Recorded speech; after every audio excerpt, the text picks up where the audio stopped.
I'm going to start with a quote by Dalai Lama. Today, more than ever before, life seems to be characterized by a sense of universal responsibility. Not only nation and human to human, but human to other forms of life. That's what I'm here to talk about. I'm passionate about wildlife conservation towards other forms of life. In the last 10 years, I've done everything I can to learn as much as I can about it. I read books, I've talked to experts, I've gone to conferences and traveled the world. I wanted to see for myself what's going on in these places.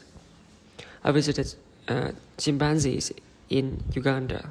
I visited mountain gorilla families in Rwanda.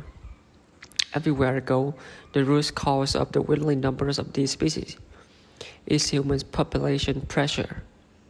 A recent visual example I saw in this is in Uganda, which forms going up the hillside right to the boundary of the Windy National Park, part of the last remaining habitat for the mountain gorilla.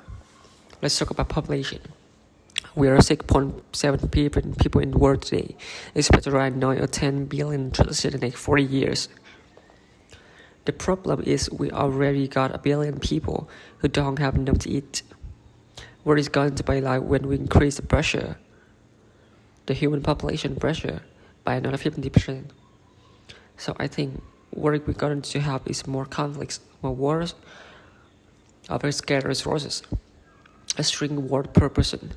We're going to have less food per person, more disease and suffering. Now, it's difficult to come here but the suffer like a soul kill. We're talking about billions of people.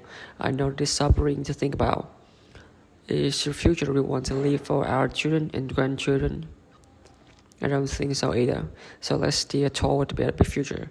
Talk about we wrote our great work for our generation is to learn and live on the planet that at least begin life. And why we do that? One reason we do that is just because our fellow living things do happen not to be human. They don't have representative in Congress. They don't have a lobbyist in Washington. They don't have a voice at the table.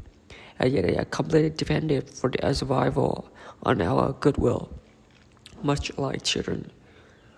Let's talk about our country population and our wildlife. We have 5 million people in our country, around 100, and about 290 million people in 2000. More now, of course. At the conference, I met a scientist, Andrea Liberty. He started fascinating work pioneering wildlife science in the 1970s and 8700 in our country, and how widely ranged today in our country. This chart has bigger areas. I'm not sure how it looks like. We used to talk of black bears. Yellow areas are where they still are today, and you see there is a lot of resin there. This is gray wolf.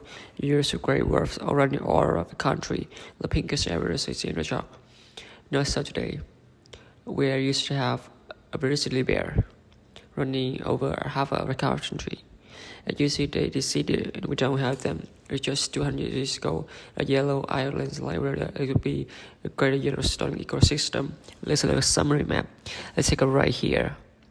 Red is good, really bad. White is very bad. So you see that we've lost a lot of species in our country. Those white area means that a lot of wildlife look at that.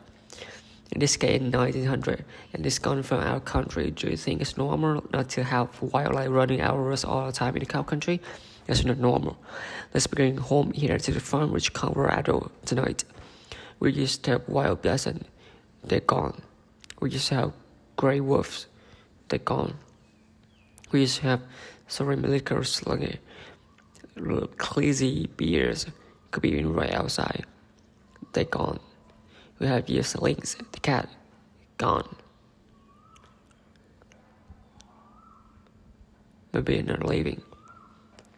We just have black-footed ferret, very dependent on prairie dog for survival, gone. We used to have the beautiful little bird mounted flower, us gone. There's super information you can do. You can choose a better future. Let's apply them empathy that we do have for our cats, dogs, and other pets.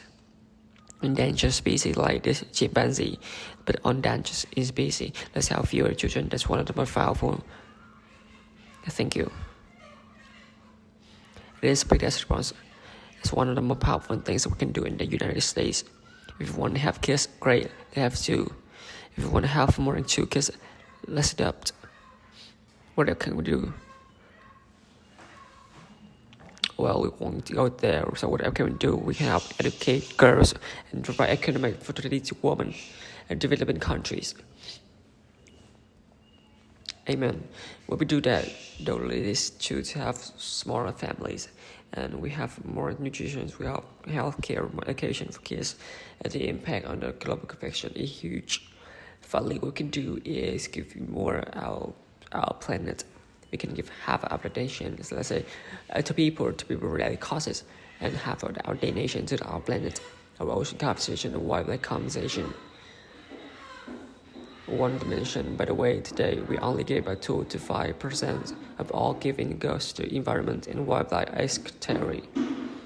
You've been very patient with sometimes a difficult topic. I just want to say that the thing to think about is how do we change as a species? What do we do? So that fellow living beings who happen not to be humans can try alongside us 100, 500, 1,000 years from now. Thank you very much.